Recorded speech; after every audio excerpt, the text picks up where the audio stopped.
Hi guys, good morning. It is Monday today, and I just got an email from my school that Jordan Peterson is going to be a guest speaker there Monday, April 7th at 4 p.m. at the Field House. It's free for students. I don't know how much it is for other people. I don't even know if other people can go. I don't know how that works, but I'm registered. I've registered for 5 different graduate events and I wasn't able to go. 2 of them I was traveling, one of them I was in New York, the other one I was in Spain, and then before that there was 3 other events that I registered for and I didn't go. So I'm definitely going to take you guys with me. Hopefully I can film. Although there are people that I feel like I align with, there's a lot of things in people that I don't feel aligned with, right? And I think that's the beauty of being human. There's going to be things we're going to be in agreement with others, and there's just going to be things that we're just not going to agree upon. But for the most part, I believe Jordan Peterson to be a man of God, and I'm interested in seeing what he talks about. So yeah, I'll be going to that. I'm going to get in the Word. I'm going to read to you some of 2 Chronicles. I'm going to read to you what God sent me, the scriptures that he sent me yesterday. And this was after the battle had been won. The spiritual warfare that happened on Saturday was very intensive. And so yesterday I went to church, and in church we're currently in the book of Romans, right? During the altar call, usually I'll get on my phone or I'll pray for the people, for the souls that need the courage to go up to the altar to give their lives to God. But today, or yesterday rather, during the altar call, God told me to read the next chapter in 2 Chronicles. And the next chapter for me was chapter 20, okay? And this is what it says. And I was like, God, you're so good. Chapter 20, verse 12 says, "O our God, will you not judge them? For we have no power to face this vast army that is attacking us. We do not know what to do, but our eyes are upon you." So they called on the name of the Lord, right? And then it says, verse 13, "All the men of Judah with their wives and children and little ones stood there before the Lord." Okay, so they were waiting for his response. Verse 15 says, he said, this is what God said, "Listen, King Jehoshaphat, and all who live in Judah and Jerusalem. This is what the Lord says to you. Do not be afraid or discouraged because of this vast army. For the battle is not yours, but God's. Tomorrow march down." He gives them orders on what to do. And then verse 17 says, "You will not have to fight this battle. Take up your positions, stand firm, and see the deliverance the Lord will give you. O Judah and Jerusalem, do not be afraid. Do not be discouraged. Go out to face them tomorrow, and the Lord will be with you." I was like, my goodness, this is exactly what happened on Saturday. I put my gaze on God. I put my hope on him. I called on his name. I prayed in the Spirit. I warred in the Spirit. And everything worked out. Everything subsided. It was like walking into a big storm, huge storm, but you're prepared, right? You have all of the things you need in your house. You have all of the measures you need to take to protect your home from being flooded. And so you just take up position, right? You take position, just like it says in the scriptures. God told them, take up your position, stand firm, and see the deliverance of the Lord. See the deliverance the Lord will give you. And sure enough, that is exactly what he did. I took my position. I said, I'm ready. I'm ready for war. I'm ready to go. Right? And even the people that were involved, they were ready for physical war, right? Whatever it took. By taking it to God and letting God do what God does best, everything subsided. It was almost as if it didn't even happen. It's just kind of crazy. But hey, the scriptures say the weapons will form, but they will not prosper. And remember also, even when you're delivered from demons, right? Let's say somebody goes through a deliverance. The scriptures talk about how those demons, let's say that you cast out a few of them, they'll leave, they'll try to find another home. And if they can't, they'll come back. And if they see a clean house that is open to them, they'll come in and they'll bring a bunch of other demons with them, right? So just because the battle was won does not mean that these same demons aren't going to come up against God again, aren't going to come up against what they're trying to come up against, right? As long as I stay in the word, as long as I stay righteous, as long as I stay calling upon the name of God and keep my gaze on him and not on what's going on around me, God is going to do what he does best. And that is win our wars, win our battles, right? God already won the war. Jesus said it is finished. So the war has been won. We know that in Revelation. But the battles are still ongoing until the day of Jesus' return, right?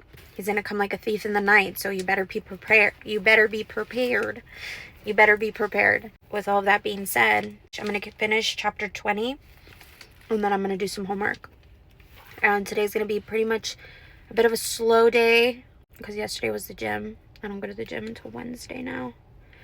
But yeah, I've pretty much caught up with my vlogs. You guys are living my life firsthand with me pretty much, because this is Monday. And so Monday, today I'm uploading Valentine's Day, which was Friday. So pretty close in proximity of when I'm uploading and when I'm filming. So I finally caught up because I'm being obedient now. And keep me in prayer. I need it right now, guys. Okay. Love you. Bye. Okay, so I continue to underline a little bit more. In verse 20, it says, "Listen to me, Judah and people of Jerusalem. Have faith in the Lord your God, and you will be upheld. Have faith in his prophets, and you will be successful." Okay, and then the excerpt breaks down this chapter, okay? Which is the chapter that stood out to me the most yesterday, just because of everything that happened on Saturday. It says, "Although it gives glimpses of the northern kingdom of Israel, which slides away from God from the very first days of its nationhood, the Bible devotes far more space to the rulers and prophets of the southern kingdom of Judah.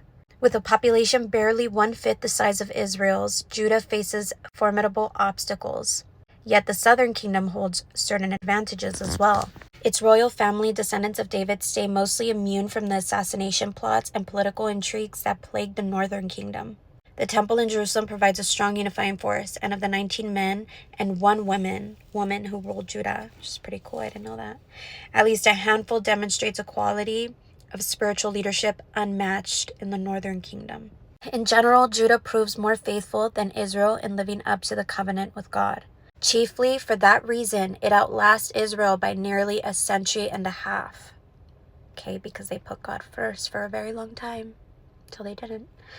Okay, and then the last section says, "Model prayer from a model leader." Model leader. Chapter 20 tells of the extraordinary king named Jehoshaphat, one of Judah's early rulers. As the king of Judah demonstrates, it takes uncommon courage to rely on God alone. That absolutely is true. It is absolutely true. I mean, just from experience on everything that happened on Saturday, I felt crazy saying, like, we have to depend on God, like, right? Because everyone in the world is so used to doing things their way and, like, putting their hand on things and creating big messes, right? Like, that's not crazy. But putting your trust in God, that's crazy to the world. So on Saturday, I felt like a crazy person. But then when everything worked out, the people that I talked to were, like, astonished. Like, wow, God really is with you, Michelle. Like, yes, he is. I told you. I told you I'm not crazy. Okay. Let's see. As the king of Judah demonstrates, it takes uncommon courage. Okay. King Jehoshaphat provides a textbook example of the proper attitude. This was my attitude on Saturday. When invading, he sends a choir in front of his army to sing praises to God. The enemy forces all turn against each other, and Judah's army marches home victorious. Second Chronicles contains 2 great prayers, Solomon's in chapter 6 and King Jehoshaphat's in chapter 20, which commentators often point as a model prayer. And this is what it consisted of. Jehoshaphat begins his prayer with adoration of God. 24/7, absolutely. He then reminds God of former promises. If the weapons that are forming against you go against God's promises to you, then they're not going to prosper, especially if you're in good standing with God. Sets forth a problem and asks for help. So you tell God what your problem is and you ask him to intervene. Boldly, Jehoshaphat thanks God for the answer even before it comes. And that's what I started doing. In the middle of somebody telling me, like, the issues and, like, what they were worried about and stuff like that, I was like, from glory to glory. And they were like, what? And I was like, from glory to glory. I don't care about the problems. God knows the problems. God already knows the issue at hand. But he's going to take us from glory to glory. Like, win to win. Victory to victory. And one of those moments, they were like, Michelle, sometimes you scare me. And I'm like, I'm sorry. I'm not trying to be scary. I'm just being honest. Like, God is in control, guys. Okay, it says this bright moment of national faith shines out from a very modeled historical record by his public prayer and personal example. King Jehoshaphat shows what can happen when a leader places complete trust in God. And that is what I did on Saturday. Okay, guys, sometimes God is going to call you to be a leader, to step up. And it's going to be a moment where like nobody around you has ever set that godly example, right? In your lineage, in your friendships, in your work environment, wherever you are called to be, right? Like you are setting the godly example before people. And people start to know God through you, through your example, through your knowing of who God is and how he expects us to conduct ourselves. People get to know God through that. Awkward. People get to know God through that. So that is why you have to stand firm in those things. In godly things. Guys, oh my gosh. Okay, I started doing my homework. I didn't tell you guys as soon as it happened, but I just found out that I have 2 more checks on their way to me. So I just can't believe how good God is to me. I love him so much. Like, I was just praying about this and he answered, and it's crazy, right? Because I've been seeing 911 a lot lately. When I first started seeing it, I was like, why am I seeing 911? Like, is there an emergency coming? Like, what's going on? I've never seen, like, 911 never stood out to me. And it started standing out to me, and I ended up finding out that 911 stands for help is on the way. So I was like, help is on the way. Okay, like what kind of help? And so I had been praying over this financial situation that I talked about in my last video. And one of the checks that was sent out to me originally that I didn't know until I called the bank. And I ended up finding out that 2 checks were sent out to me to my old address. And the first check was sent out on September 11th, 911. Guys, I cannot make this stuff up. Like, it just all aligns. Like, God is so good. My goodness. Like, even in the silence, he is working. Even in your rest, he is working. I just feel so blessed because I made 2 really big purchases, and they were made on faith because I was like, God, I do not have the funds for these purchases, but I know you want me to do this. Like, I know this is an act of obedience, and I'm leaving it in your hands, God, because if this gets messed up, I know I'm going to lean on you about it. But these are really big purchases, and like, it's all faith what I'm buying right now. And you guys will find out like soon, but like when God allows me to tell you what these purchases are. Just seeing all this money pour in right now, I'm like, my goodness, like he really did provide. Like, I took a step of faith and I did something out of obedience, and it all got paid for. It's all paid for. Everything that I purchased is paid for. And I'm just like, God, like, you are so good to me. And like, it just confirms that, like, guys, checks do not come to me in the mail like this, like surprise money and stuff. This is not something that always happens. Like, I have my income. I know how much I get. I budget with what I have. It was super natural. And just the fact that the first check was sent out 9/11, when I keep seeing 9/11 randomly for like the last month. Revelation by David Toke is on.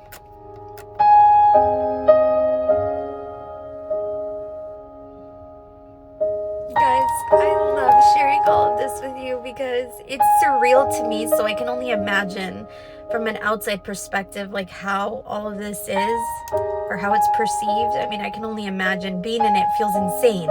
It feels insane. It feels like I don't even know what's reality, right? Because reality is so tangible, right? You see it, it's 3D, you can feel it, you can taste it, you can smell it. But God is so outside of everything that is tangible, right? Faith is believing in things that are unseen, right? That is God, that is his essence. We can feel him, but that's where it ends. And you can't prove feeling to somebody else. So the fact that all that I am believing in is manifesting into reality, right? Like, New Age would call it law of attraction, but the problem with law of attraction is that it misses the biggest piece of the puzzle, the one that matters.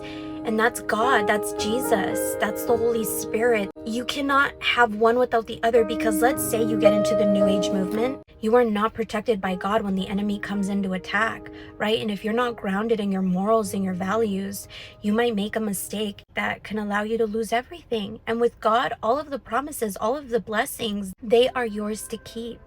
As long as you stay by God's side and you don't let anything come between yours and his relationship, you're good. So be careful with New Age, because that's demonic. Because what does the devil do? The devil gets what is God's and twists it, right? So of course he's going to want you to get all the benefits of God without putting God at the center, because then the devil can come in and do whatever he wants to do with all of your blessings.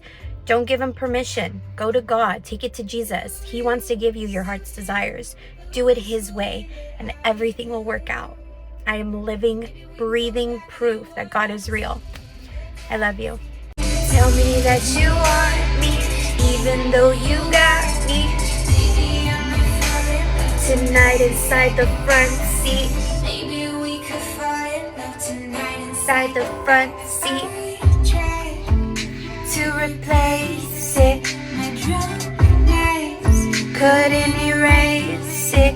Your blue eyes making me tongue-tied, got me shy like every time we meet.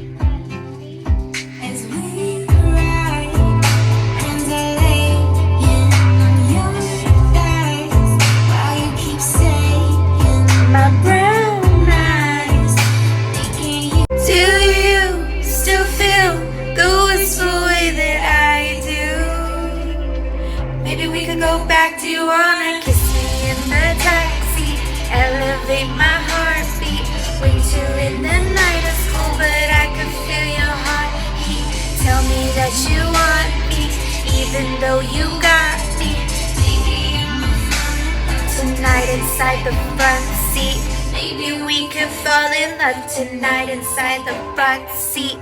Maybe we could go back. Do you wanna hit pause, rewind the drama? Maybe we could go back. Do you wanna? Maybe we could go back. Do you wanna? Maybe we could fall in love tonight inside my front seat. This is dedicated to my husband. I love you. I am cooking myself some salmon. I'm officially done with my Monday class, and I have a Walmart order on its way. I have some hot Cheetos in there. So I'll show you what I got. And then what else? I'm so glad. I have one more assignment due for this Monday class, but no more lectures. And then one of my courses, I think it's only 10 weeks. I realized that a couple of weeks ago. I was like, why is it only 10? They're usually 11, and then we get 2 weeks off. So I'm pretty excited about that. Okay, guys, this is what oh my God, look, 1717. That's cute. I love that. I love that for me. Okay, so I got my ribeye steak thins.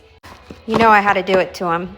And then my mom wanted some lean ground beef, so I bought this for her. She also asked me for some Sprite Zero, so I got it for her. I wanted my own hot sauce because we already have one, but I just want my own. So that's for me. I bought one avocado, chimichurri. Love these things. I still have some of this, but I got another one. And then there's the only chocolate I eat pretty much. And then my Slim Jims to get the hot flavor, spicy flavor. Hey, I'm YouTubing. You're just coming from the back all suspicious. This is my electrolyte energy drink powders for my water. And then, are they done? Okay. Bananas, because bananas are the best. And then I got the bread that I always get, which I wanted to show you the macros on here. 40 calories for one slice. And then you get 0 sugar, right? 0 grams of sugar, and then 8 grams of fiber per slice. And then you get 4 grams of protein. So if you make a sandwich, it's 8 grams of protein at 80 calories, which is not bad. And then these are the bagels I always get, cinnamon raisin. Also, I use natural toothpaste, but I don't know. I want to try this out, see how I like it. Look at how pretty that looks. Wow. Wow, very pretty, very pretty. That's how my teeth are gonna look. Okay, so we have that. And then, you know I had to do it. The big bag. Love these. I also love these. These are so good, guys. It's like hot Cheetos and cheese. And then that's everything. That's my Walmart haul. So not the healthiest, but usually I just have like a little bit of the unhealthy stuff. And then most of my diet is the protein that's over here.